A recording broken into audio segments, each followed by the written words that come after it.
You have to be really intentional about putting a team together. Crawled out of the pound and started screaming. How good is Joey Bosa? Herbert, rolling, looking, throwing, end zone, touchdown. It's intercepted. Derwin James. Derwin was there. You got to be on a mission every day in the NFL. But even more than that, you got to be on a mission together. Great hands, Keenan Allen. The Los Angeles Chargers select Rashawn Slater. Asante Samuel Jr. Stop! Oh, I'm stopping y'all boys. I can't catch it. Intercepted. Picked up by Michael Davis. Explosion. Explosiveness from Eckler. There's Murphy. Boy, he blew that up, didn't he? It is picked off. Nasir Adderley. 50-50 ball is 100%. Mike Williams. Ojena Nwosu. And that will end it. Time to bolt up. Welcome to another edition of Chargers Unleashed. Jake Hefner and Dan Wolkenstein here with you from the LAFB Network. Today's show, of course, is being brought to you by Charger Bolt Family, MyBookie, UFC Fit in Temecula, and Golden Road Brewery. Oh, Dan. Just when you think it couldn't possibly get any worse. Oh.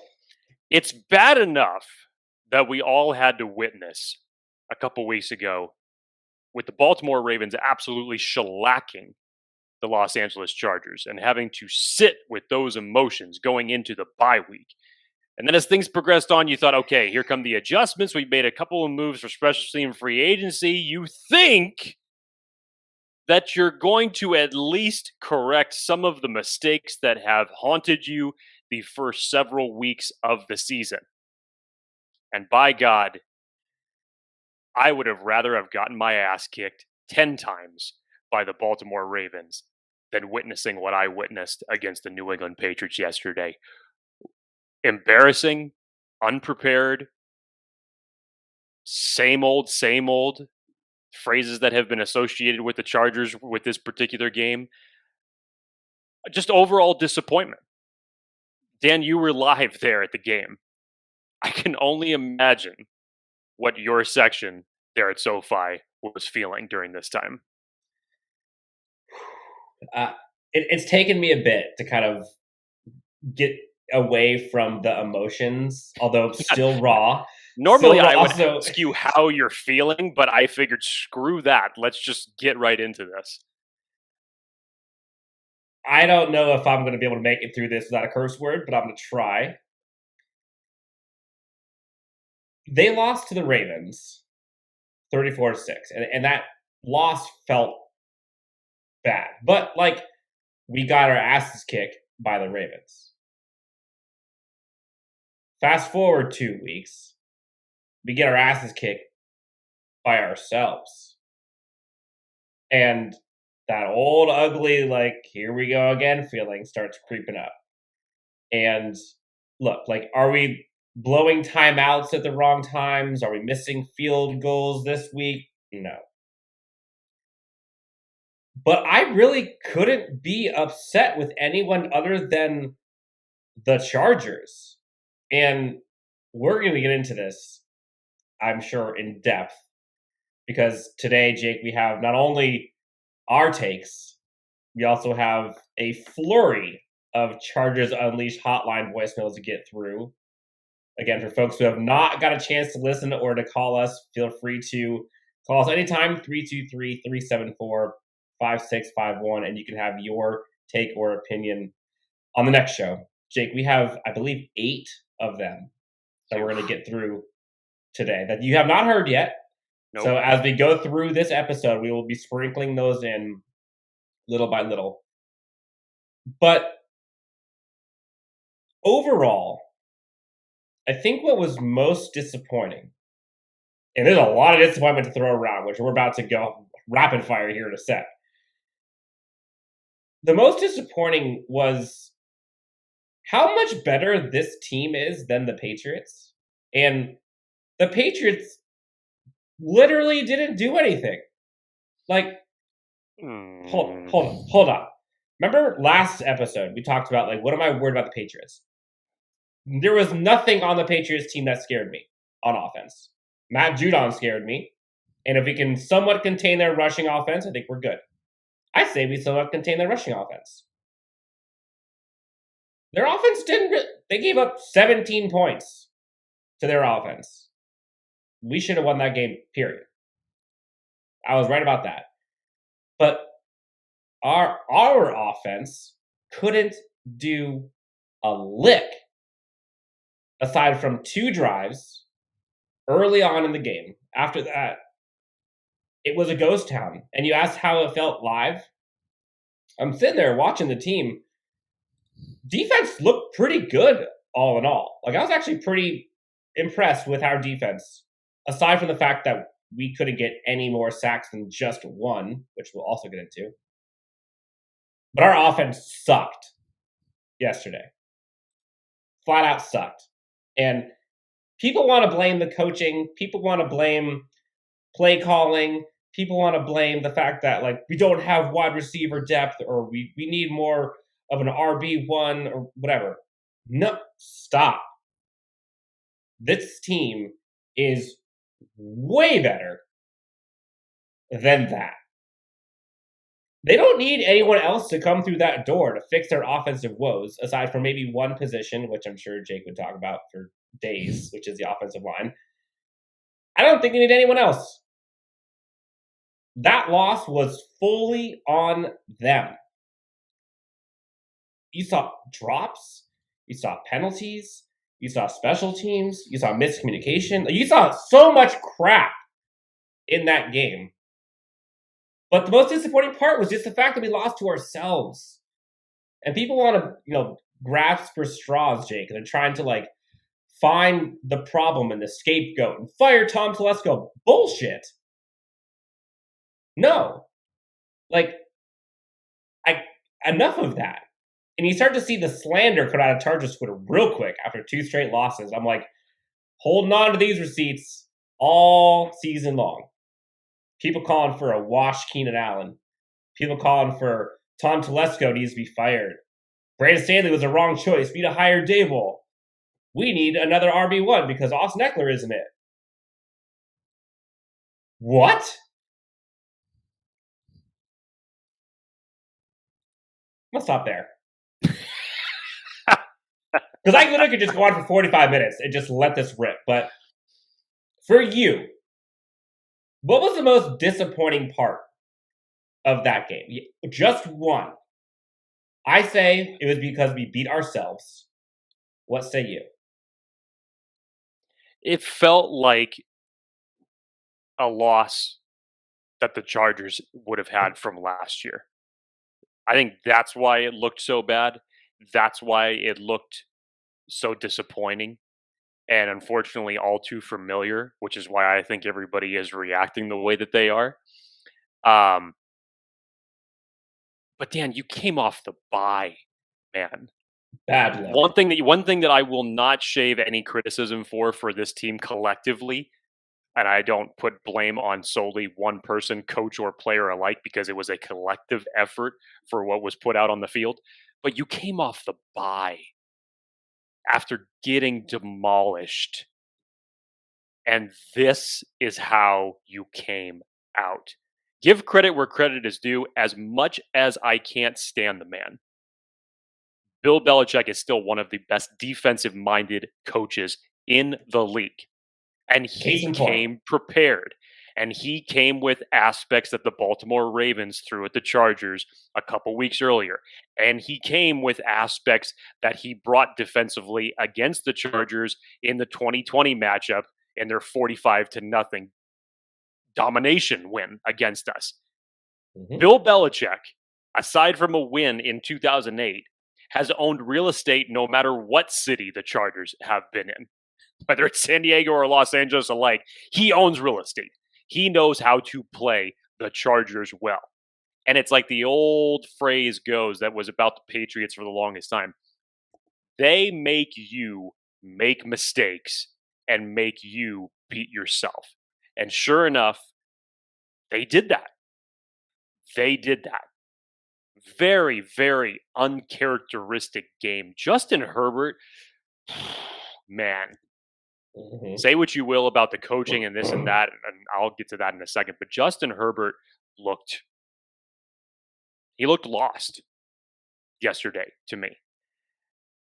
It just is weird for the way that they started this game and the drive that they were able to put up, and then what followed afterwards. Justin Herbert, for that standpoint, was obviously being harassed at the line of scrimmage. They threw multiple different likes at him to confuse him, as well as our offensive line, more specifically the right side. They came creative. They came prepared. They came with those stunt blitzes that affected Justin Herbert a year ago. They were ready to go defensively. And I will say this. They are lucky from the standpoint that Mac Jones did not connect on some other passes that unfortunately ended up going incomplete, because this game could have gotten much more out of hand. Defensively, I thought it was a good effort. Damien Harris, 80 yards rushing, was the same amount that he had against you a year ago. He still ended up putting up one in the end zone. The running game to me was not as much of a focal point. But even still, and as much as that correction seemed to be, that I won't say fixed, but improved, Mac Jones looked like he had all damn day to throw that ball. You didn't get Mac Jones off the snide whatsoever. Zero. Joey Bosa on the other side getting double and triple teamed once again. That shouldn't be. Can much of a someone surprise. step up and help him? Somebody. There you go. Unfortunately, we don't have 11 Joey Bosas and Derwin James on this team. I didn't see anything else coming from any other players in reality. I didn't. One Jerry and that was right, and that was the disappointment. Other than that, Mac Jones looked extremely comfortable, stepped up as a rookie, did not seem the moment didn't seem too big for him. And even though he wasn't perfect, he completed the passes that he needed to complete. Mm-hmm. And the Chargers were trying to make him beat him, which that's granted, that was the right formula to do. But he didn't even seem rattled back there because nobody was getting close enough to touch him. So real quick. So I kind of want to go through a quick recap, but just more so, Jake, the recap on like where things went wrong and how this is a matter of like beating themselves. So why don't we get through the first half? We'll do a couple of the voicemails. We'll get to the second half. We'll do 2 more voicemails. And then we'll go on to kind of what went wrong, how can we fix this, trade deadline talk, all that jazz. Buckle up, grab your favorite libation. In short, it's going to be a long show. Yes. So, Jake, got a new kicker, got a new kick return. We actually made all our kicks. One of the lone positives, Jake was on the money. It was bold enough and outrageous to be sold, but hey, if there's any takeaways, I would rather have a victory than my fucking bold prediction come true. Dustin Hopkins makes all his field goals, makes all his extra points. First quarter, Jake. I know we talked about Justin Herbert having an off day, which it wasn't his best day by a long shot. Who do you blame for batted balls? Is that an offensive line issue, or is that just chalk it up to who knows the defensive line? It's a little bit of both. You always wonder why the hell can't we do 3 or 4 of them. You always wonder why we can't do that. Like, why are we never in position that we can do that? No, it's a little bit of both. It's a little bit of both, man. It's definitely being prepared and well scouted. It definitely seemed like those balls, and Judon, I think, got at least one of them. I believe he did. But that's just good coaching and good preparation. Yeah. Because some of those passes that Justin Herbert was throwing, albeit second or third down, they were predictable plays for what was happening. Because the Patriots would take away X, Y, and Z, which would only leave one thing remaining. Justin Herbert, on the times where he ended up going through his progressions, went to the predictable option. And the Patriots were ready for it. All right, so So check this out. So Chargers hum down the field, get a quick 7. Keenan Allen shakes ankles and gets wide open, ends up getting a touchdown on Austin Eckler beast mode touchdown. That was great. For like 5 yards. The entire offensive line and tight end Steven Anderson pushed him in. The whole thing is great. But in typical Chargers fashion, you can't have a sunny day without having some rainy days. So what happens right after that? Patriots march right back down the field and put 7 back on the board. Holding on the first drive, 3rd and long, Jake, in red zone territory. Away from the play, Mac Jones scrambles. Kaiser White, great stop, forces the field goal. Nope. Holding. Opposite side of the field. Nothing to do with the play. Drive ends in a touchdown. Then Chargers get the ball back. First sack of the day to the guy I was most afraid of, Matt Judon, where apparently we don't need to block him. We could just let him come to Justin Herbert unblocked. Free shot. Thanks so much. Come again. You and I could have been a better offensive lineman on that possession. I will not be that arrogant to say different, so I will say no. But Storm Norton had a bad. Go back and watch that sack. Literally, nobody's within 4 feet of him. They chipped down for whatever reason. No idea why. Donald Parham's like, what am I supposed to do here? I don't know. Great question. All right, second quarter. Chargers go up 14-7 with like 12 minutes left in the third. Wonderful. Then force them to punt, and you're like, okay, we can go up 21-7 here. 3 and out. Your man, Gunnar Olszewski, which we'll hear his name a lot. Man, he had kick returns all day long. And none of them were like, game scoring, but like 20, 30, he ended up 10, having 50. 80 punt return yards. Ridiculous. So our defense, again, like you said, actually does pretty well. Then beating ourselves, Justin Herbert, next offensive possession, runs into his own lineman for the sack. And then the next play throws a dime to Mike Williams, who then drops it, / is stripped by, I forget who it was. I think it was Devin McCourty, I believe. Punches it out, forces the punt. Chargers defense forces another 3 and out. Minute 50 left, deep in the second quarter. Chargers can go up 21-7 and the half. Great. What happens? Eckler tips the pass. Goes right into good old friend Adrian Phillips' hands for the INT. New England then drives down. 1-point game, 14-13 at the end of the half. And after this, I'm thinking, man, Chargers had a real crappy first half. Somehow still leading by 1, I guess, but all right, we should be good. And as we all know, we were not good. So that's the first half, and that's the better half, which is the worst part. Jake, let's get into some of these voicemails. You ready? Let's hear it. Again, Chargers Unleashed hotline was Liddy City, as they say. I think we had 8 or 9 voicemails. So we're going to have to get through these. So we're going to kind of go rapid fire through these. We'll go 2 at a time as we get through. Jake? If you are sensitive to anger and profanity, just know that this is the disclaimer. I don't know what is about to be said, but I can have a good idea. So prepare yourself to hear certain things and prepare accordingly. Okay. First one from the 818 area code. Let's hear what they have to say. Oh, boy. Yo, what up, family? Both up, family, both gang. What's up, everybody? I mean, tough loss, but hey, we need to make a trade before this deadline. For real. If not, Telesco needs to go at the end of the year. I think it's time to make trades. In the middle of the season, man, we got the pieces, but our run defense needs to get better so we can stop that in late in the game so we can have late game opportunities. But yeah, just Hakeem Hicks to the Chargers, please. But yeah, both up. We'll be good. We got Philly next week. We should beat them. No doubt. Let's go both up, baby. So, Jake, fire Tom Telesco. We're good. Hakeem Hicks. Rush defense sucks. It's like a roller coaster of emotions in like 5 seconds. Look, I have an interesting feeling about this trade deadline.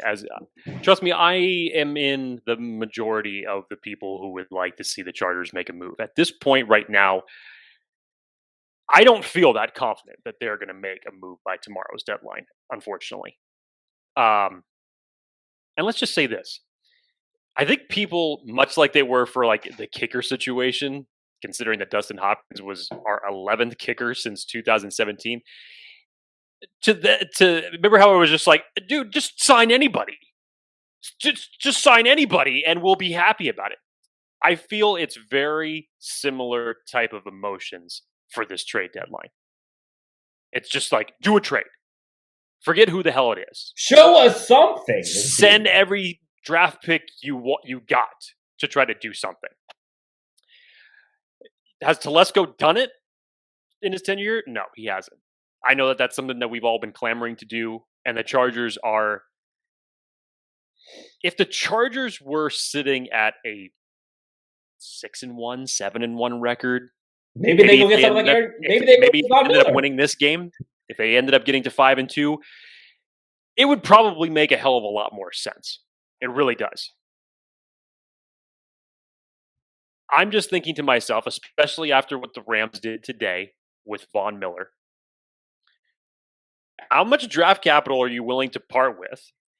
And tell me one person that is going to fix your problem. Because as much as I would like to say that the rush defense is the only problem of this team, it is not. The last time I looked, Akeem Hicks plays along the defensive line.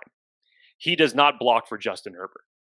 And that is, unfortunately, another big problem that we are dealing with right now. So the bitch about this entire situation is that everybody says, oh, Telesco never does anything. He never does, X, Y, Z. He should be on the phones calling people, blah, blah, blah. Who's to say that he doesn't? Yes. Has he made the move? No. I understand the frustration of that. But it takes two to tango, people. It takes two to tango. Everybody was bitching about why Telesco doesn't make a move to Jake, why did he go after Von Miller? Well, let's get the obvious out of the way. Denver would never deal Von Miller inside his own division. Number two, the Broncos are in a position that they need to rebuild and need to acquire draft picks, possibly for a certain quarterback in the future for them. So they're open to negotiations. Now, if you're the Chargers and Von Miller was available and the Broncos were dumb enough to give him to you inside your division for a second and a third round pick, I'm sure that would be the case. Hey, Dan, if you were Tom Telesco and I was the Jacksonville Jaguars and I called you up and I said, look, we really need some safety help, I'll give you our next 3 first-round picks for Derwin James. If I'm the Jaguars? If I'm the Jaguars calling you up. If you're the Jaguars, okay. If I'm the Jaguars. Ooh, I'm not. I don't want to. But it's exactly. like, okay.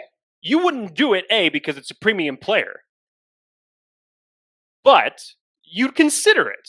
Now, if I was John Elway and I called you up and I said, we need some safety help and we want to give you 3 first-round picks for Derwin James, you're going to hang up that phone before he even gets done telling you that sentence. I'm giving them the number to Liberty Mutual. And all I'm saying is that, unfortunately, it takes 2 to tango here, people. It does. Mm-hmm. It is not solely just on one GM. Any one GM that would be irrational enough to come up with some bogus draft day style of a trade offer does not exist here. This isn't happening. So in that circumstance, if you know how much Tom Telesco values his draft picks, and that's fine, I can understand people having the criticism for that and wanting him to make a trade. But just tell me this. If it's not Akeem Hicks, and it's not a right tackle, who do you expect the Chargers to give away a buttload of draft picks for? And is it going to be enough to acquire a player that is going to immensely fix the issues that this team has? Because those are the type of players that the opposing teams don't want to give up. So who are you going to find? Your options in this circumstance are very limited. And that's the other hurdle that the Chargers have to get over. And the other part, before we get to the next voicemail, Jake, is people have to think about what is the goal for the team in trading for someone right now. We'll talk about it in a bit, but think about that. Like, are you trying to get a Super Bowl? Are you trying to offload cap? What are you trying to do with this? And would that actually fix the problem? Sneak peek. No. Jake, let's get to the next one. For the 570 area code. As we get started with these, Jake, we did put out the question, like, okay, how do the Chargers fix the problem? And a lot of the voicemails are going to be about like ways the Chargers can fix the problem. I'm sure there are also going to be some about just venting and emotions and frustrations. That's what I'm expecting. But the theme for me that I would like to at least try is, as we go through all of the negativity of what happened during this game, let's try to be productive. And how can we resolve this? Man, I thought you were going to be much more in your emotions. I think you've pulled back a little bit. Oh, I'm not done. We haven't even gotten to the second half yet. Trust me, it's about to go crazy. I'm a little disappointed in you on this first half. Okay, 570. Let's see what the area code has to say. I mean, the biggest thing for the Chargers right now is they have to get help before the deadline. Like, if they don't get any kind of help for this run defense, then our season is pretty much over, because the best teams in the AFC have significantly good running attacks. And I also feel like the other takeaway from this New England game is that this offense has just not lived up to what we were told it was going to be. Joe Lombardi talked in the offseason about the type of throws Justin Herbert can make, and yet a lot of these slant calls, a lot of these first down running it, 2nd and 10 running it, we're just not seeing the type of play calling that would help Justin Herbert really utilize that arm strength and that accuracy that he has, especially on the deep throws that he can make. And then the final thing I would say is, I mean, this offensive line is pretty much what it's always been for Philip Rivers' entire career. It's hurt in so many different ways. And there's the holding call from Matt Filer. There's all these different mistakes from our tight end group, which is, supposed to help us out, but Jared Cook doesn't turn around. I mean, just that front line of scrimmage on both sides of the football has been really bad so far this year through 7 games, and we really need help on the defensive side of the ball. Okay, real quick. Shitload of problems, isn't it? Real quick. Guys, the run defense was not the problem yesterday. Like, it was It was a problem, but in like the priority of problems, that ain't it. Stop. Like, I think we held him to under 4 yards a carry. Like, that wasn't the issue yesterday.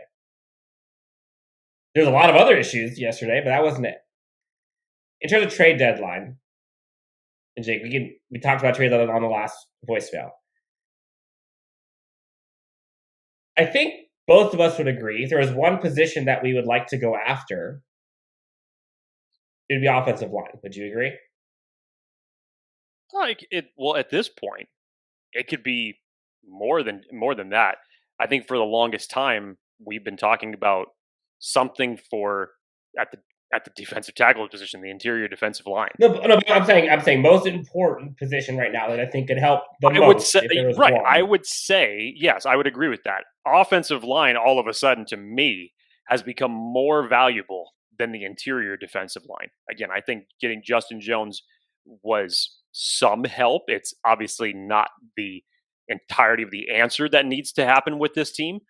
But I think that's kind of your safeguard here as far as what this coaching staff, if they end up making a trade, I think that they would side more towards a right tackle, because it's either Storm Norton or Trey Pipkins at this point.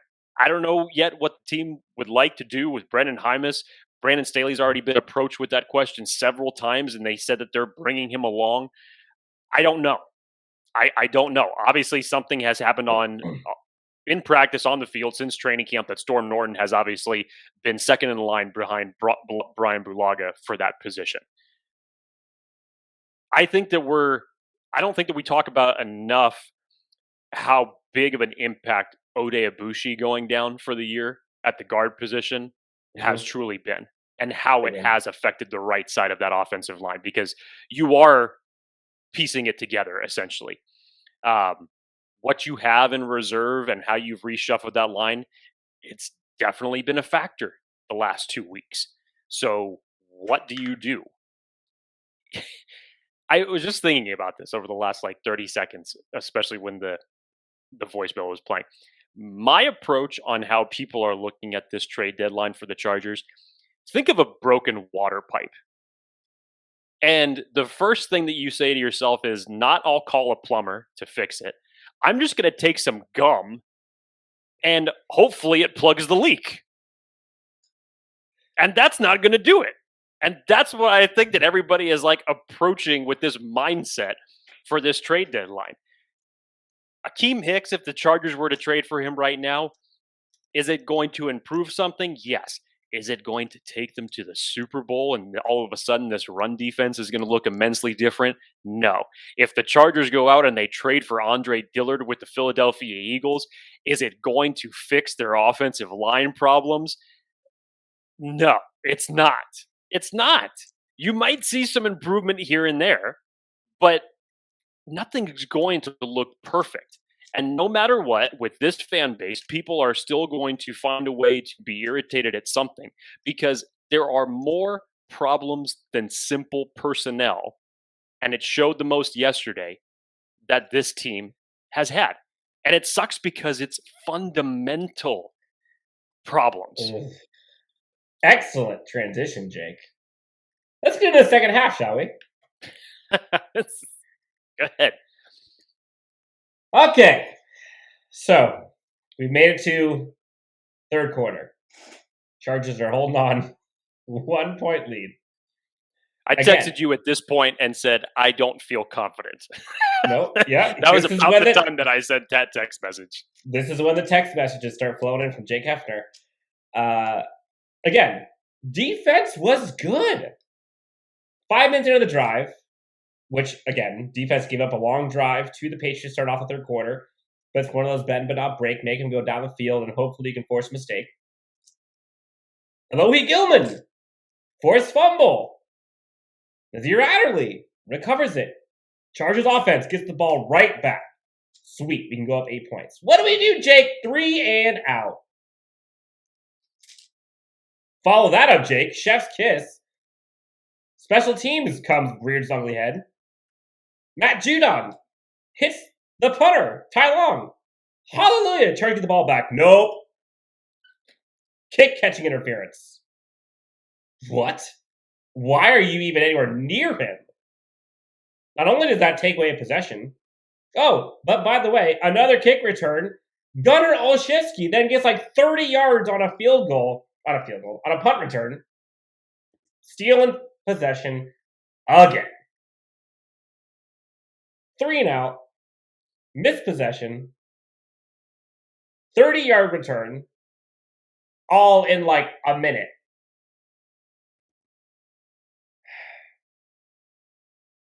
Then, further on in the third quarter, 2nd and 20, Jake. Your favorite. Let's give up a 15-yard screen or 15-yard draw play. That's going to work. Let's just give them a field goal range. Cool. 48-yard field goal. New England's up 2.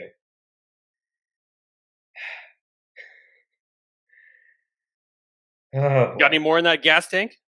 Oh, here we go. Late third quarter, Jake. Jeez. Next offensive possession. Chargers get a great first down run. Break down every single drive with frustration and malice behind his voice. 20-yard run by Austin Eckler. Great start. Feeling confident. Okay, finally, we're going to go up 1. We're going to go up more than 1. Chargers drive ends because Justin Herbert decided to throw it to Keenan Allen in coverage by 8 people, it felt. Well, I think there was at least 3 guys near Keenan Allen, and he had 2 guys wide open on that play. But I think the Chargers were a little shaken at this point, Justin Herbert especially, and was just eyeballing Keenan Allen the whole way. The linebacker dropped in coverage. Flamed out.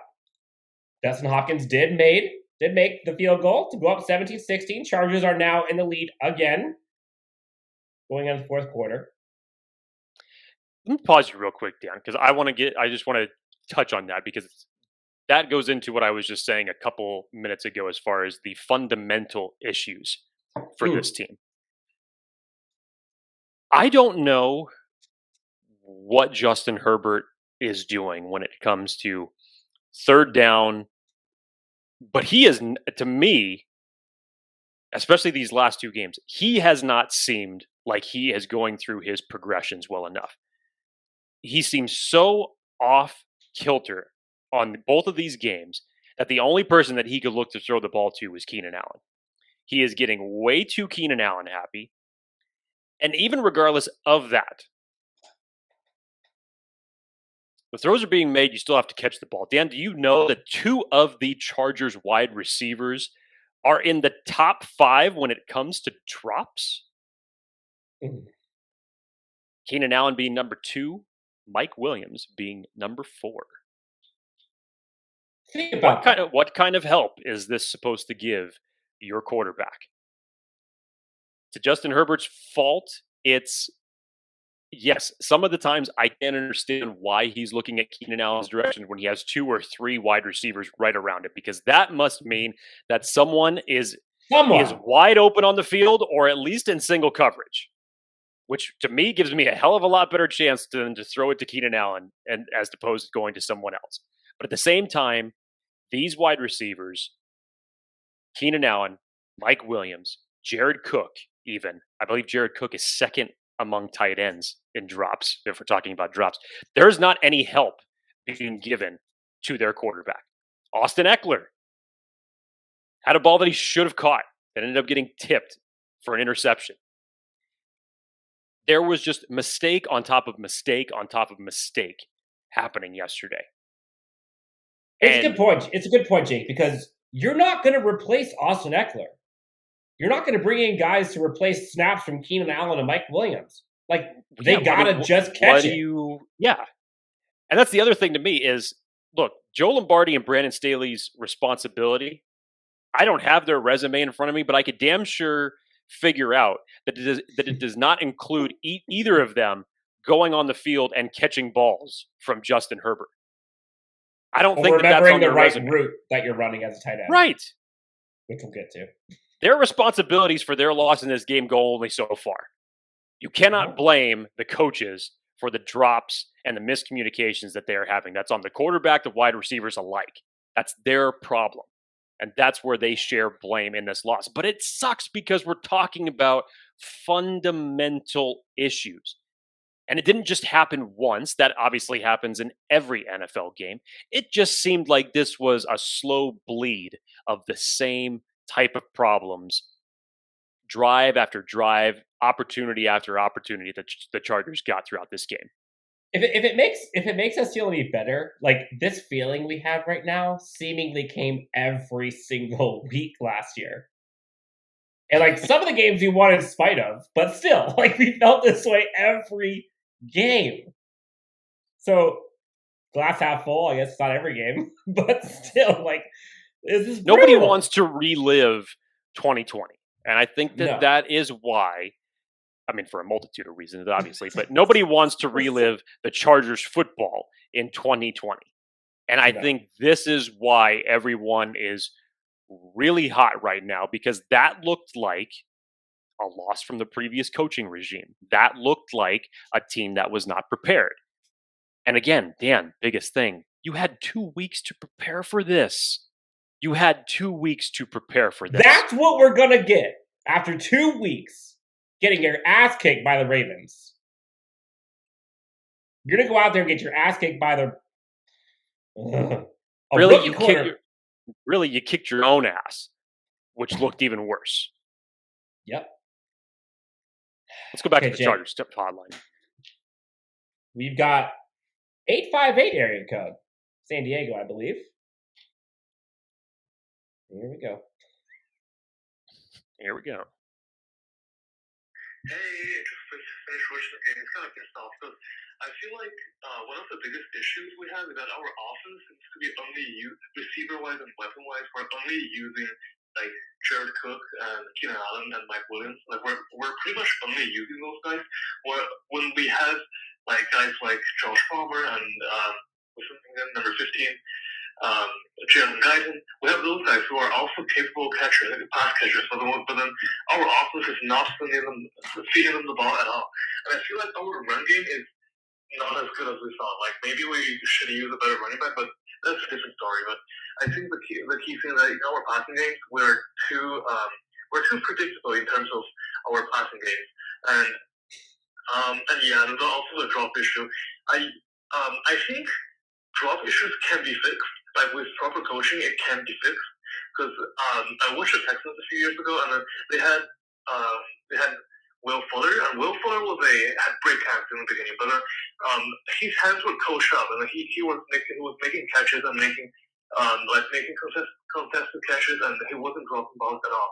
But then I think like guys like Keenan Allen and Mike Williams, they all should have the potential, or like even the other guys like Jalen guys and those guys, they all should be able to catch balls like consistently. Like it's something that you can, like hands is something that you can definitely coach, and like it's not about making those fantastic catches. It's more about just making routine catches and being consistent. And like we're being way too inconsistent this year. So that's like some of my takeaways. That's what I felt like most. And I think there's definitely more, but that's the thing that I felt like. That's a fair assessment. You know, Brandon Staley said today in his press conference that Keenan Allen's problems with drops is a complete aberration. It's an anomaly. Which is true. Normally, Keenan Allen is like superglue. The man catches everything that's thrown his way. And I'm not going to say that I'm overly concerned about Keenan. Hell, I'm definitely not going to say that he's washed. Like, give me a break. Because if we were to walk up right now and say, look, man, it's so easy. You throw the ball and you catch the ball. Any NFL player is just going to come up and smack you right in the face and make you think it's that easy. Yes, it's a hell of a lot easier said than done to say simply just catch the ball. But for me, if we want to highlight around Keenan Allen, the man is being draped by 2 or 3 defenders at almost all times. And this was one of the things that the Patriots made sure that they either took away or put the Chargers in a predictable situation, because they put the Chargers in 3rd and long very, very often throughout this game, which in the Chargers realm limits their playbook for what they call. They know Justin Herbert's tendencies. You look to your safety valve. You look at Mr. Automatic on 3rd down to catch the ball. And when he's not catching the ball, you got problems. Pack it up. But that's only one problem in itself, because if you get in the next 3rd down and long situation, you might want to look to someone else. And you might need to understand that they're keening in on this tendency that you are starting to get predictable on. Look, remember when Tom Brady and Julian Edelman played for the Patriots, and it would be like 3rd and 8 play?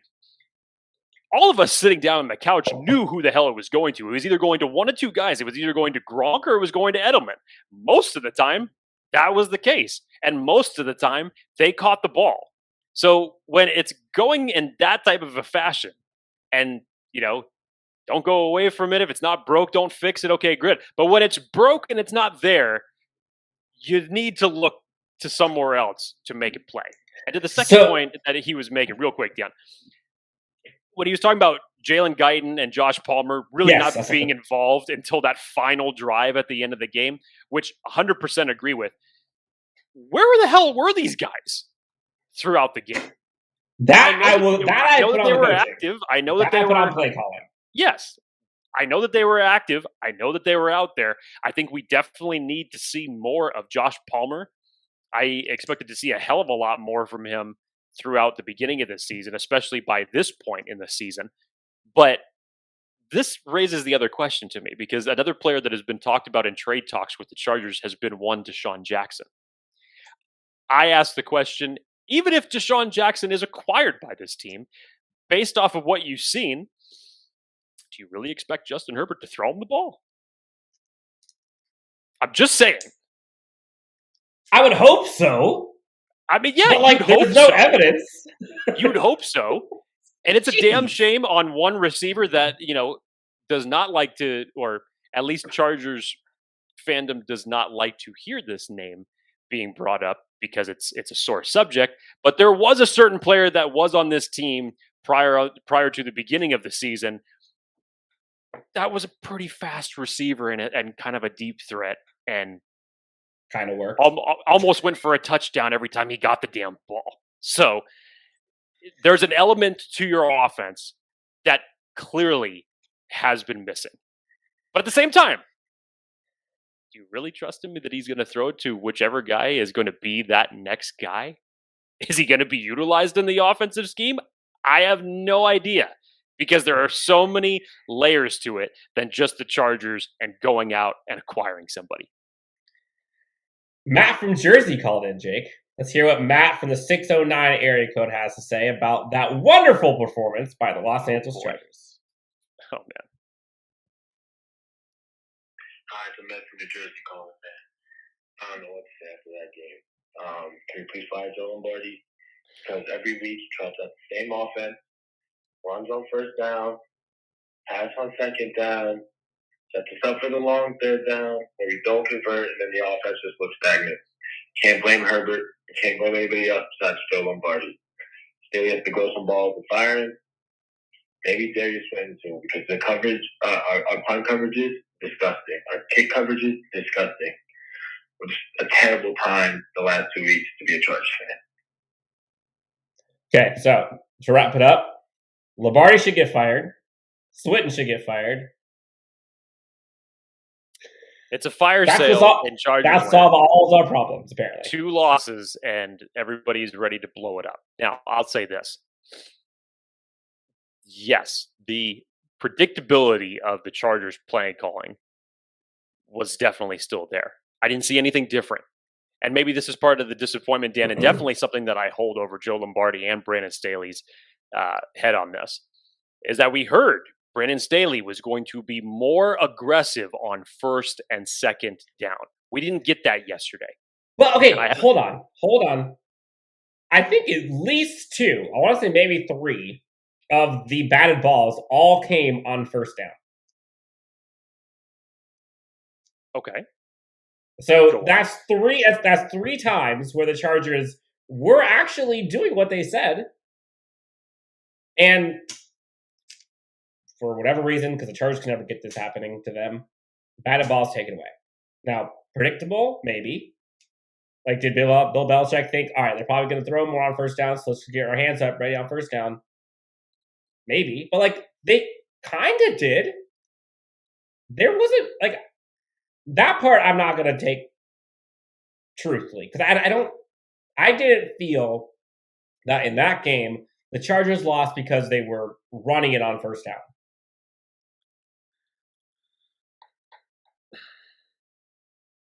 Like, there's a lot of reasons why they lost, but that aspect of play calling, I don't think was that much of an issue yesterday.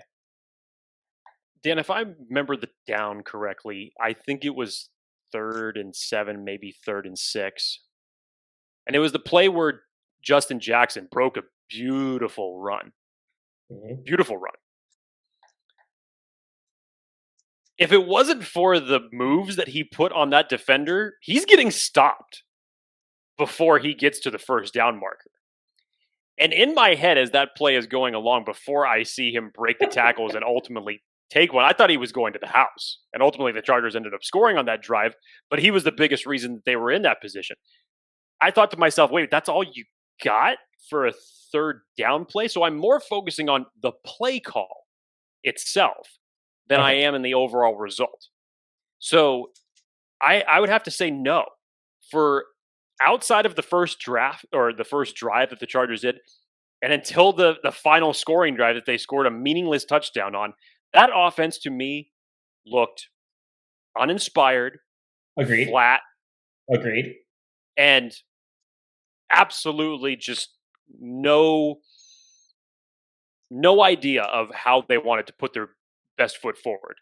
And to me, it looked the same every single time. Now, is Brandon Staley going to fire Joe Lombardi? No, he's not. I'm sorry to disappoint you people, but he's not going to do it. Is Tom Telesco that doesn't mean he doesn't have balls either, by the way. Is Tom Telesco going to fire Joe Lombardi or Darius Swinton? I'm sorry, ladies and gentlemen. No, he is not. Okay? Tell me a coach right now that you're going to go out off the street in the middle of the season and try to expect an overall improvement. Tell me historically, other than Ron Rivera, when we have switched coaches, whatever positional group we are talking about, has anything improved? To my recollection, the Chargers have gone through a multitude of different coordinator combinations over the last several years when they've had certain guys fired and certain guys on their staff come up and then take the reins. Has it looked any different? No, it hasn't. You could say that Joe Lombardi is going to get fired tomorrow, and I guarantee you that there is not going to be anybody that's on this staff that's going to make this offense look dramatically different. You want to fire Darius Swinton? Great. Go out and tell me who the next guy is that's going to be out there that's going to vastly improve our vaunted special teams. And I'll listen. If you have a viral replacement, tell me, because I don't know who it is. That was my point earlier. Is it's super easy to sit here and tell me like, oh, you should fire so and so, and you should get rid of so and so, and you should cut so and so. But like, what's your solution? You can't be like, oh, well, anybody's gonna be better than Lombardi. No. And 3 weeks ago, you're saying Lombardi's going to be like the next coach in the NFL because of how great he's been, and all of a sudden he's going to get fired. Like, come on. We haven't even gotten to the fourth quarter yet, Jake. Still on quarters? Yes. God. All right, last one. 619 area code. Shout out San Diego, by the way. Jonathan. Let's see what Jonathan has to say about this wonderful Chargers performance. Hey, Dan. Hey, Jake. This is Jonathan calling from Fullerton, California.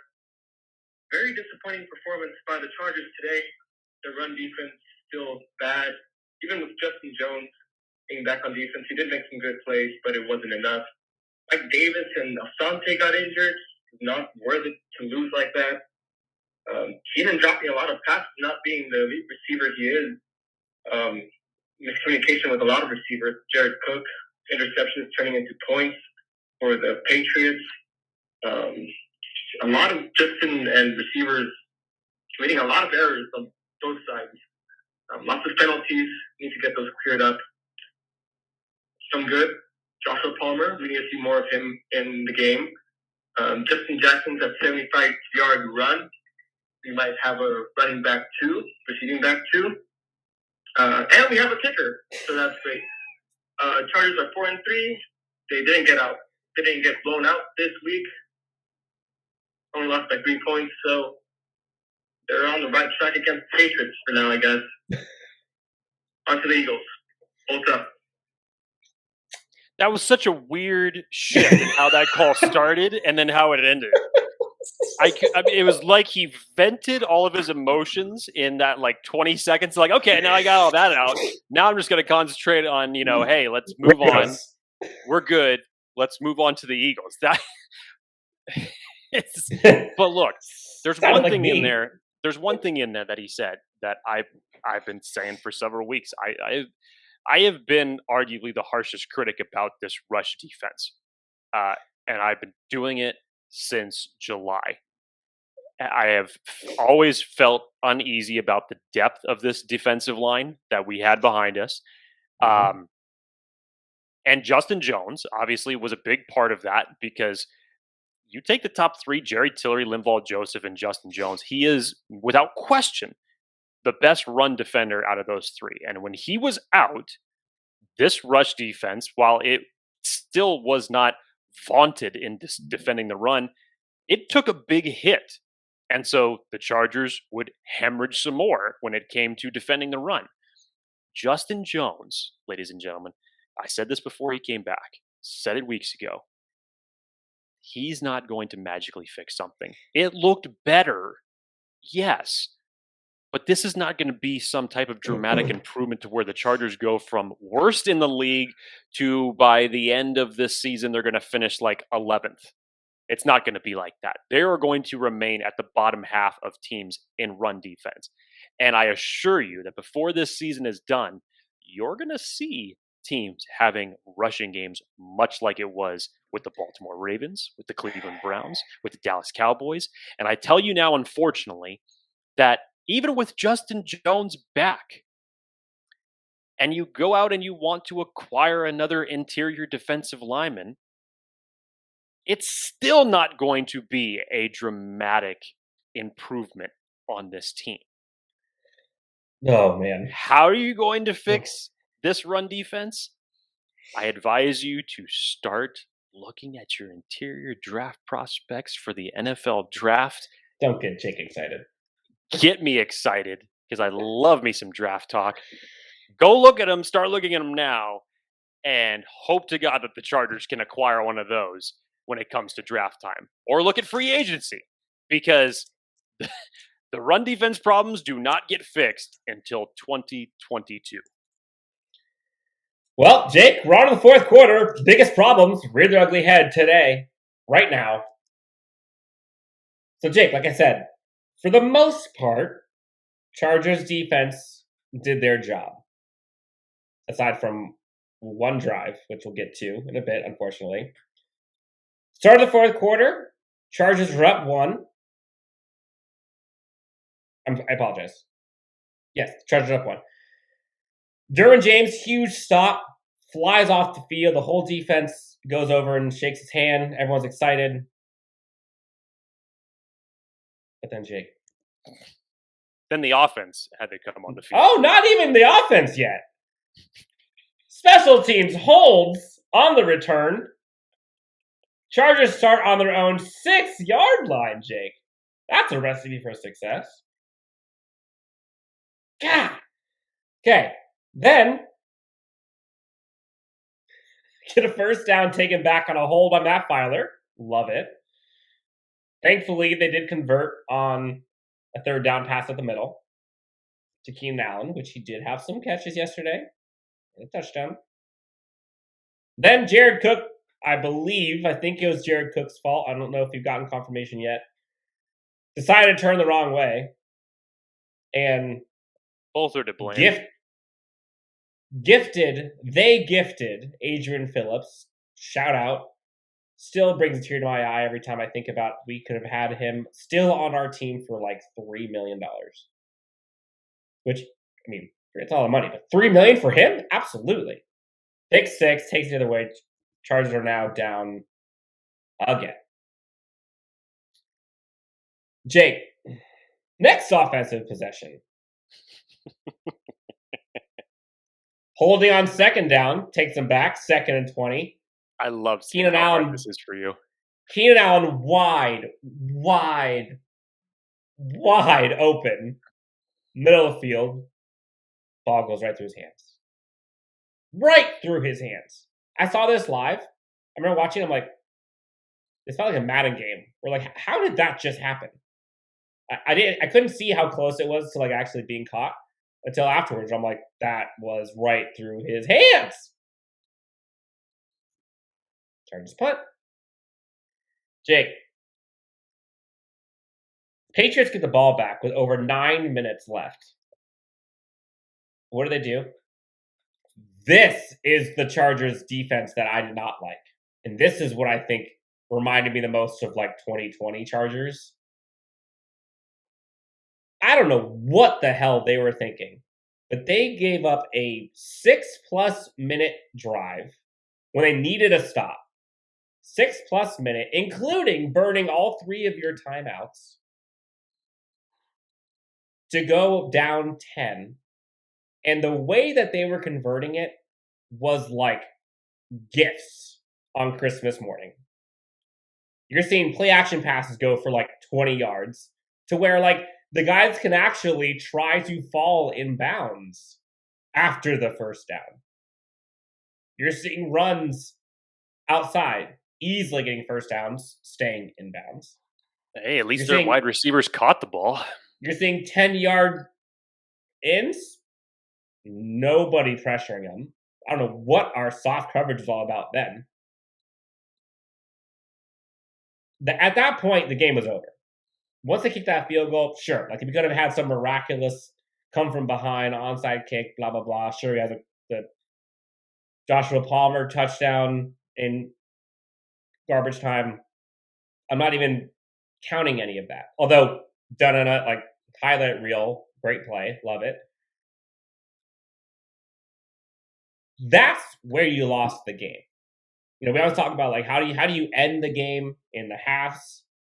You give up a 6-minute plus drive to the Patriots when you need to have it, burn 3 timeouts, and then go down 2 scores. That was the gut punch that I had to sit with during traffic, on my way home, at night, watching all the Chargers Twitter on fire about talking about Lombardi, talking about all this stuff. No!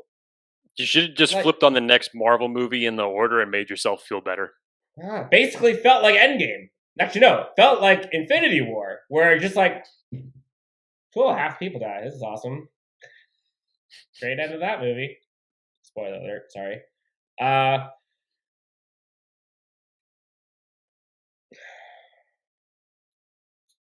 We have to criticize appropriately. We can hold people accountable. We can be upset. But, like, let's be smart about what we're talking about here. Like you said, Keenan Allen dropped balls. Mike Williams dropped balls. Jared Cook ran wrong routes, potentially. Austin Eckler dropped balls. Our offensive line held. Special teams sucked. Like, none of that has to do with Lombardi. Or Staley, in my opinion. None of it. Maybe, of all of the coordinators, Switten's probably the one of the hottest of hot seats. But I don't even think it's a hot seat. But he's probably the one that's most in the doghouse, I guess, just based on the performance of that team. But, like, call a spade a spade. Like, the Chargers beat themselves. Sucked. The guys that you expect to ball out didn't. In fact, were hindrances of your team winning. Justin Herbert, before that last drive, was not very good. What was it, like 12 for 27 or something? Like $150. Like, they got punched in the mouth by themselves.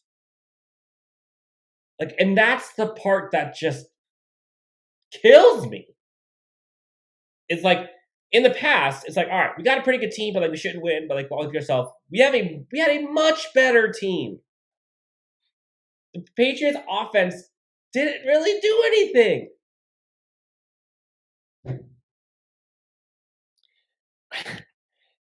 When you said punching him in the mouth, you just made me think, okay, Baltimore, it was like when Mike Tyson punched Allen in The Hangover and you were just out. It's like, okay, that made sense for that to happen. This one felt like Edward Norton in Fight Club, where he just kicks the living shit out of himself inside of his boss's office. But this felt more like a traditional Chargers loss. And I hate that we could call it tradition, by the way. You know what? And unfortunately, it's become that, Dan. And that's what you have to be real about. And that's where you have to understand that people are all up in their feelings, because this is what they've had to endure. And that is why that I come to the defense of some of these criticisms that come out there, because they don't like hearing this type of phrase where it's, typical Chargers loss, or same old Chargers. Here we go again. This is what always happens. And with the New England Patriots, the way that they have absolutely destroyed the Chargers for the better part of a 20-year span, they make it look really bad. Really, really bad. Not 2006 bad, but they make it look really, it's just really rubbing salt in the wound. Right. Exactly. So that was a traditional type of Patriots win where they don't have to be perfect, but they can tread enough water and put points up on the board. And then at some point, they're going to get you. they're going to make you do something stupid that they're going to take advantage of. 11 points was scored off of turnovers yesterday. That's the game. If those things don't happen, we may be talking about a Chargers victory today. And you look at those 2 turnovers, again, this isn't like Eckler fumbled the ball and you could say, like, you know, you need to coach to hold on to the ball better. Like, tip pass, interception. The second one, miscommunication at best. At worst, someone ran the wrong route or threw it the wrong way. Turns into pick 6. Anytime you give up a defensive touchdown, like, you're probably not going to win that game. Chargers most of the time you don't. Dan, I think you need to transition just for a second. Let's just, table this for the next 30 seconds. Take a deep breath, collect your thoughts, because I know we still have a few more calls to get to. But let's give credit where credit is due, and that is not obviously with the Chargers, but that is with one of our great sponsors in MyBookie. If you guys tuned in to UFC 267, I'm sure most of you, because it was on ESPN Plus, Glover Teixeira, new light heavyweight champion, defeating Jan Blachowicz. Great fight. Did not see that coming. Wow. And if you were using MyBookie, hopefully you made some money of it. But do not fret, because you get another opportunity very quickly. UFC 268 is this Saturday. Kamaru Usman versus Colby Covington 2. If you have been following that rivalry, you know what that's about. It's a hell of a stacked card. Should be very, very excited about it. So don't wait to place your wagers. Go over to mybookie.ag. Use the promo code LAFB. That's LAFB. Do it now. Thank me later. Bet anything, anytime, anywhere with MyBookie. All right, Jake. We're going to fly through these last 3 voicemails, okay? We're going to play them rapid fire. Can you play them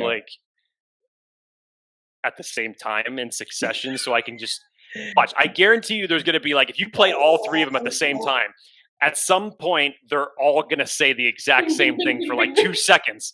They're all going to say, fire this guy. And then it's going to be fire that guy.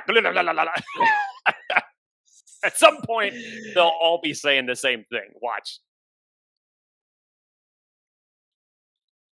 Yeah, this week was totally on Lombardi. The play calling was atrocious, to say the least. No rhyme, no reason, just pointing and clicking on the play sheet, and it was terrible. They need to get Herbert in some kind of a rhythm, some kind of a scheme to unleash his ability, because this Dinkin and Duncan bullshit isn't doing it. We were a more explosive offense with the worst terrible. I think he got emotional and decided to just hang up right there. I think I know what he was about to say. If I'm correct, and I'm not gonna try to assume it, but he sounded like he was about to say that we were a more potent offense under Anthony Lynn. Oh, yeah. Steichen. That's what it sounded like. That sentence. That's where it sounded like that sentence was going. Which, look, you have to remember, nobody had any tape on Justin Herbert last year. Remember that. He was a rookie quarterback. He came into a precarious situation, and nobody had any tape on him really to follow up trends for a good period of time. So what he was able to collectively do last year, while it was masterful and definitely Rookie of the Year worthy for what he put up, how much of that do you really give the coaching staff for the things that they did? And most of the time when Justin Herbert would have to be throwing like that, it's because the Chargers were either down by 2 touchdowns and they absolutely needed him to throw the ball. When your offensive line couldn't run the ball worth a lick, by the way, last year, you essentially had no running game last year. So you had to throw the ball. But to his point about Lombardi, I mean, how much more do you want to beat a dead horse? I mean, it was a flat game plan. Yes, it was atrocious. Yes, it sucked to see the same type of vanilla, predictable offense over and over and over again throughout that game. It was just like Chinese water torture. It was just small, just little drip, little drip, little drip. You're going to sit here for the next 3 hours in a bunch of commercials and watch shitty Chargers football is what you're going to watch. And you're not going to move. And you're going to stand here right in front of the TV to watch it. That's what it felt like.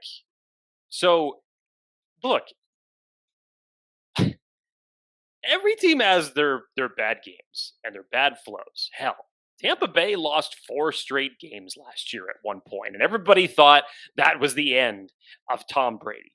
And look what the hell has been done since then. Mm-hmm. And we are now talking about a situation. Look, we are not the Jacksonville Jaguars. I would rather have this coaching staff than the Jacksonville Jaguars or the New York Jets or the Denver Broncos, or keep naming off the damn teams that are currently sitting below the Chargers right now.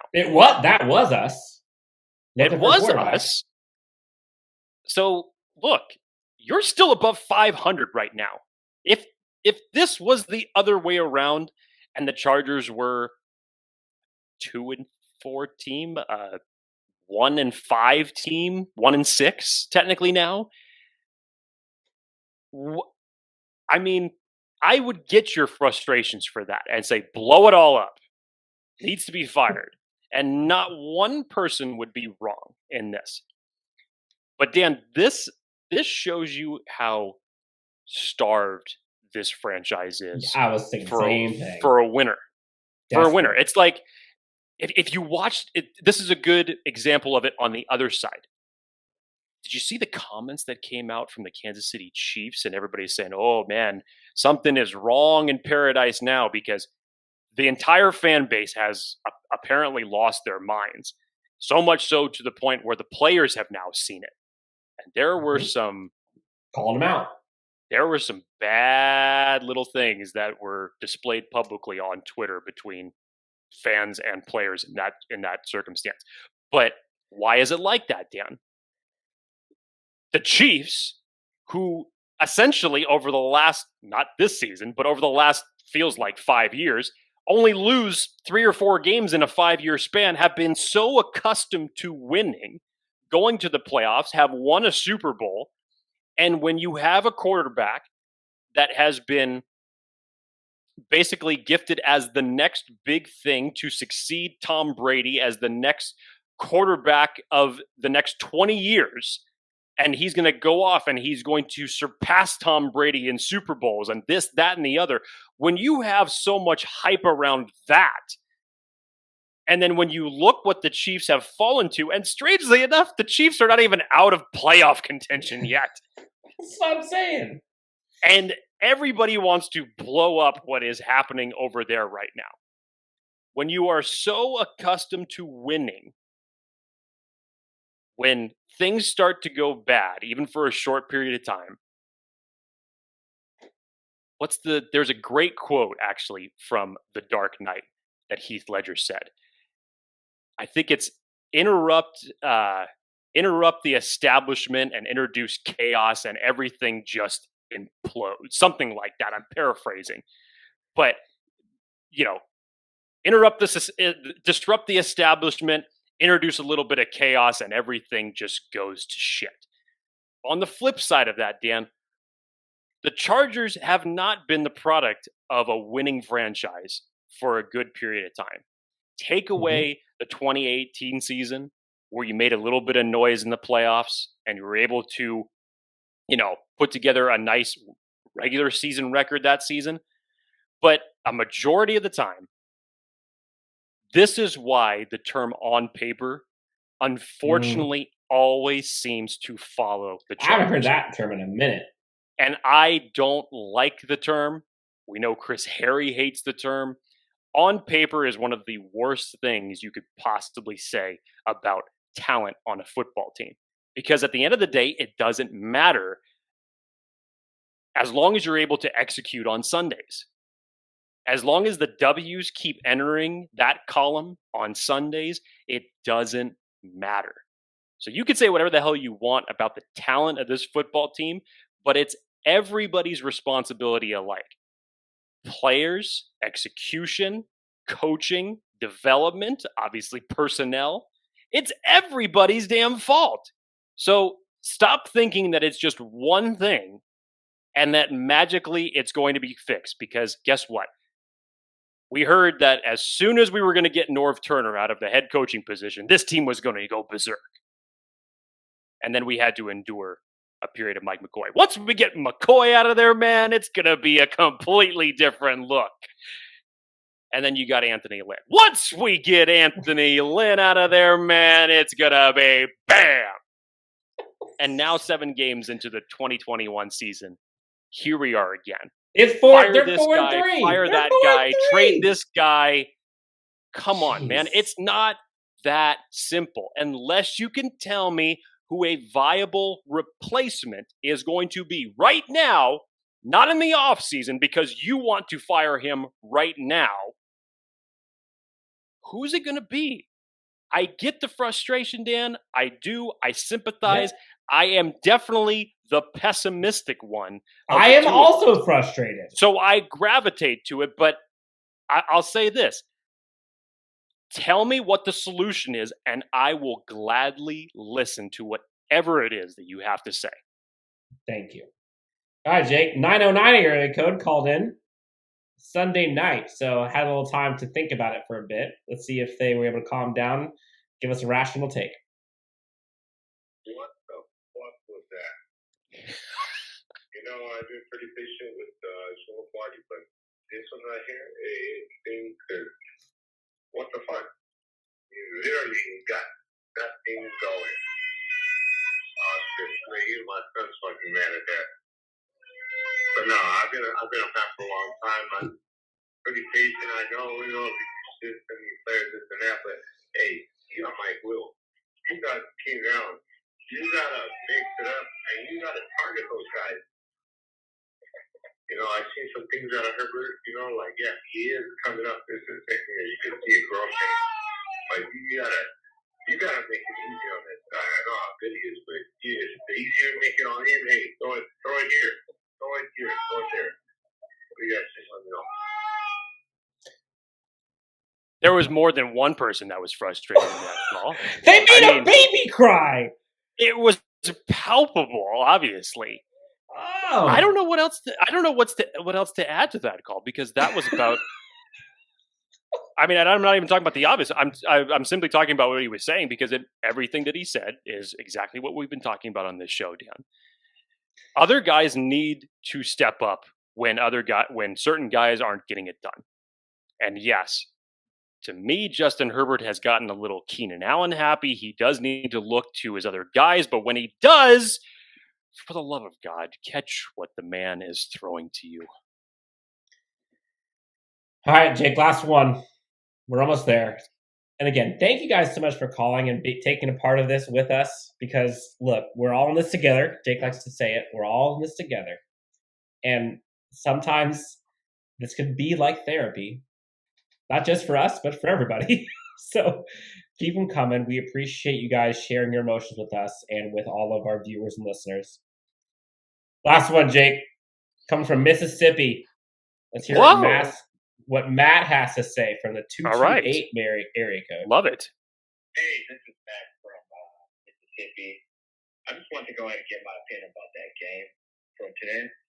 So my takeaways from that is, what's the significance of the loss of Pat Hamilton? Number 2, it's time to stop blaming these coordinators for the issues on special teams or offense and defense. It's time to strictly on the personnel of this defense, offense, and special teams. Tom Telesco has put nothing on this roster that's Super Bowl contending, and it's been like this for the past 5+ years.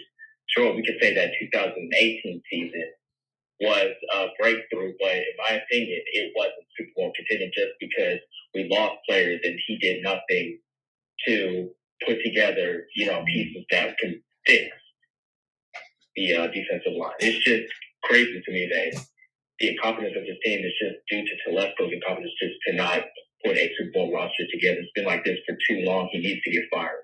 And now. All right. Thank you. Let me know what your take is. It's fair criticism. Strong words. It's fair criticism. I don't disagree with it at all because, yes, from a standpoint of personnel, and if we're going to highlight what he was talking about as far as the special teams go, yes, personnel is one thing. But I'll tell you this. Coaching and development is also another. It is. You look at certain players that burn out with teams that they're drafted by and they go on to somewhere else and all of a sudden they start to flourish. Why do you think that is? That wasn't just a different taste in the water. That's someone that's able to fully unlock their abilities. So you could tell me that the Chargers could have 6 first-round draft picks, hit a home run on 2 of them, which in the Chargers' case is probably how it would go. But essentially, it's like, six players, all first-round picks, blah, blah, blah. And if you give them to a substandard coach that does not know how to develop them, Mike Williams, then what else are you supposed to do as a GM? As a GM. And I get it. The common denominator here is the fact that Tom Telesco, obviously, for his stance and his position with this team is, he's been through the Mike McCoys, he's been through the Anthony Lynn, so he's had some time to develop this team. So personnel can only take you so far for when you draft them. Now, I'm not taking Telesco off the hook in any circumstance because I get everybody's frustrations for, not having this guy or not having that guy, or you should have traded for this guy, or you should have signed this guy in free agency. I get all that. And that's totally fine. And that's justifiable. But again, you can only take it so far. So is Tom Telesco's blame to share for offense, defense, and special teams? Yes, it is. From a personnel standpoint, yes, it is. But it is not solely his fault because the last I checked, it does not have Tom Telesco as defensive coordinator or offensive coordinator or head coach or special teams coach on this team.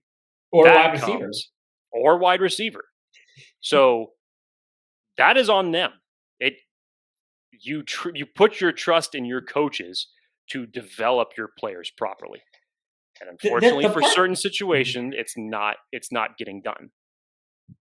The part that frustrates me about this, blame on Telesco, I think that there is certainly blame to be had about maybe his struggles with third-round picks, or the day 3 picks that aren't coming in as much as they should. Trade deadline. I get it. Valid. I would have liked to see something over his tenure where he's making some type of a play like this for somebody to come in and fix a problem. Yes, I would have liked to see it. But where I draw the line, Jake, is when people go using yesterday as a microcosm for why Telesco should be fired. Because if you pull that string, hold on, if you pull that string, okay, I'll go that way. Jake, the reason we lost yesterday, I would argue, was because of some critical mistakes, mainly by your stars. Austin Eckler, I don't think was a bad draft pick. Dropped a pass, turns into an interception. He wasn't drafted at all, but I get your point. Brought in. Sorry, free agent. My bad. Undrafted.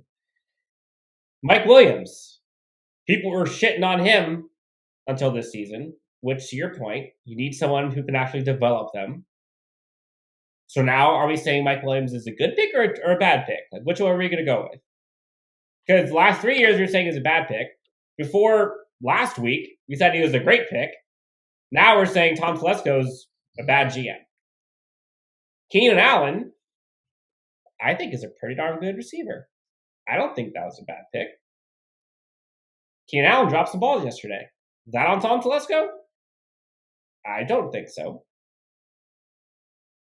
Now, Tom Telesco could be to blame a bit for the Adrian Phillips being the guy that intercepted it, but that's for a different story. Tom Telesco didn't do any of that. And that's with your star players. You're telling me that if you had a different GM, we wouldn't have Keenan Allen, we wouldn't have all the other players. Like, it just isn't that simple. Now, there is blame to be had about like the underbelly of this team in terms of depth. And a lot of that, you can say, there's always this argument, like, is it personnel or is it coaching and training? And I tend to believe, I mean, it's both, but I tend to believe that in the past, it has been more that we have not been able to bring these guys up. I don't think we had people teaching them like fundamental stuff like we do now with this coaching staff. I want to touch on one more thing that he talked about in basically his first question as saying, what were our thoughts on the loss of Pep Hamilton? I loved Pep Hamilton as part of this coaching staff. I think it was an extremely great thing for what Justin Herbert had for him as a quarterback's coach to be part of that staff. Now, I will say this. As far as his overall development goes, I don't think that Justin Herbert has done a complete 180 of his rookie season. So let's not try to take it like that. Also, let's be reminded that Justin Herbert has been on a coaching coordinator carousel for the last 4 years, going all the way back to college. He is equipped to adapt to that. He's smart enough to adapt to that. I would absolutely have loved it if we could have retained Pep Hamilton as our offensive coordinator. Hell, I would have liked to have seen it happen last year to inject something different, to see if we could have injected something different.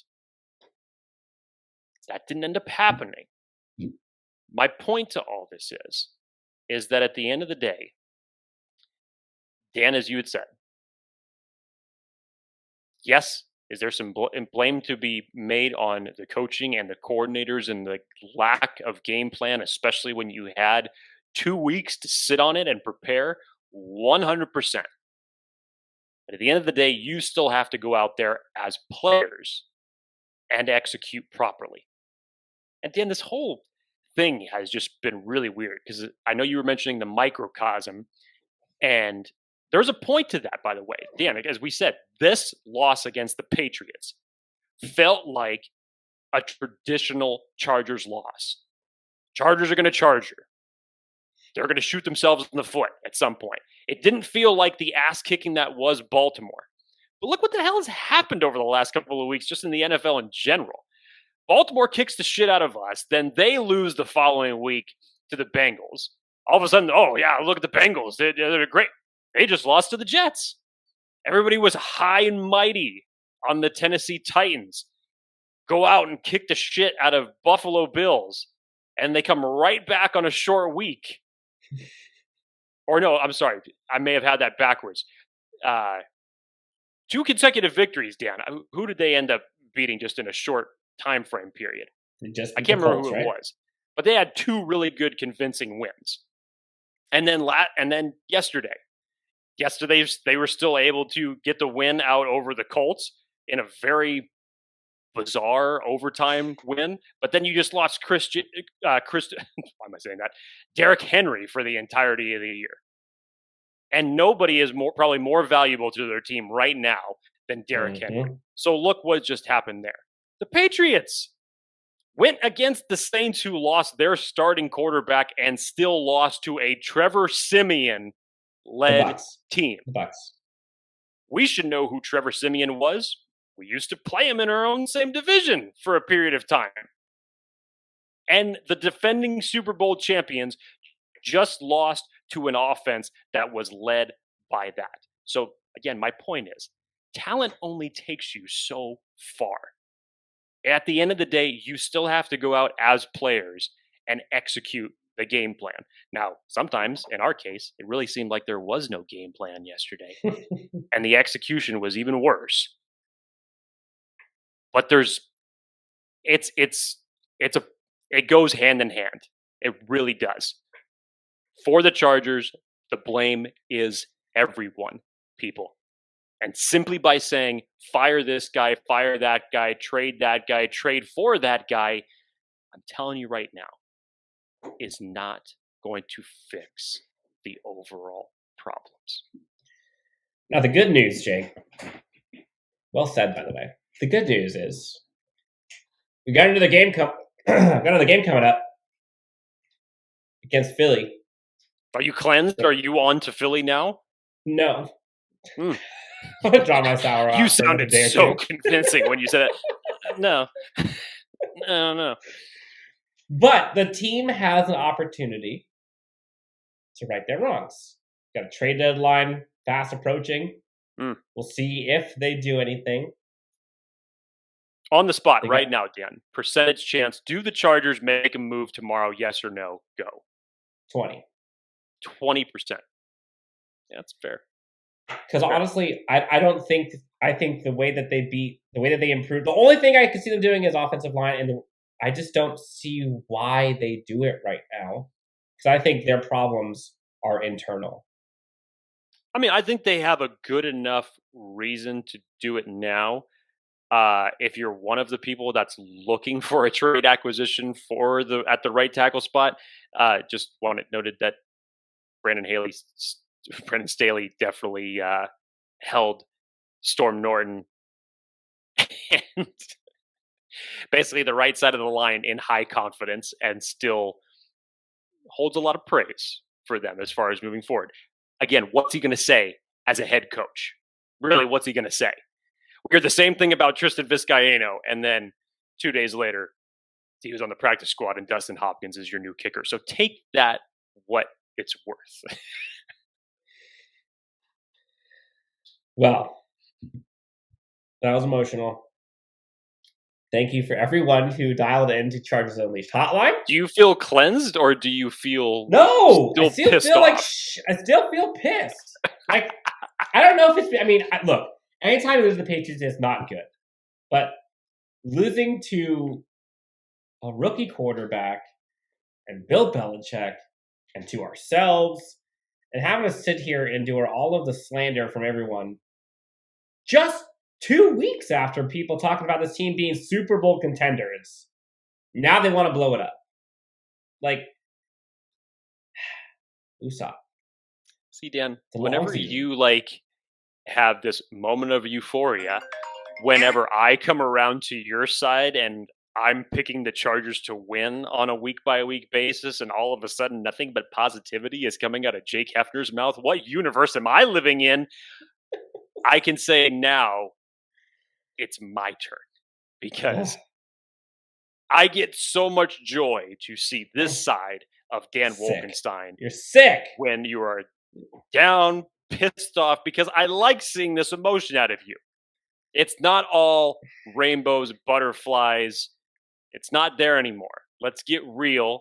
Let's take this team for what it is. This is your happy place. It's not the team we thought they were. Okay? Can we be fixed? Do we still have an opportunity to right the ship? Yes. But I'm telling you right now, Dan, there are a couple more games on this schedule that I have circled, that I have talked about, that is a good chance that if we lose those games, we're going to be right back in this situation having this same damn conversation. So get prepared, get your mind right, because it's going to happen.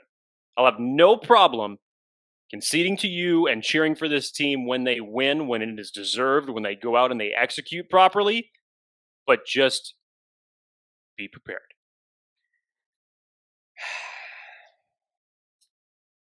Man, that one sucked. That one just flat out sucked. But look, we're in California. I still love this team. And I think they have what it takes to kind of get over this. Again, there's bumps in the road everywhere. How you kind of overcome that adversity, I think tells a lot about you. I put all my eggs in the Brandon Staley basket right now. I think he's the guy.